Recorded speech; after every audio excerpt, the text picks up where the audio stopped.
এটা হচ্ছে সম্রাটের মেকানিকের দোকান। এখানে সমস্ত রকমের গাড়ি মেরামত করা হয় এবং ওয়ারিং এর কাজ করা হয়, সাথে ব্রেক, চাকার ড্রাম, বিভিন্ন রকমের কাজ করা হয়। যে দোকানের ভিতরে দেখাই, অলরেডি পাপি 3 জন বৈশা রয়েছে। মুসা নিয়ে আইছে একটু আগে গাড়ি মেকানিকের কাছে, মুসার গাড়ির সমস্যা। ইয়াসিন বৈশা বৈশা ফোনে কথা কইতাছে গার্লফ্রেন্ডের লগে। আর ওই যে মেকানিক সাইদুল গাড়ি ঠিক করতে আনছে। এই যে এটা সাইদুলের গাড়ি, চাক্কা খুলছে।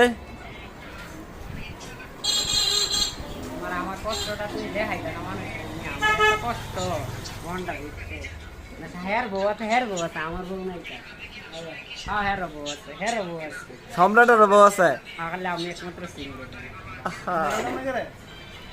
তোমার নিজের বউ আছে, তুমি দাও না কেন, তুমি নিজের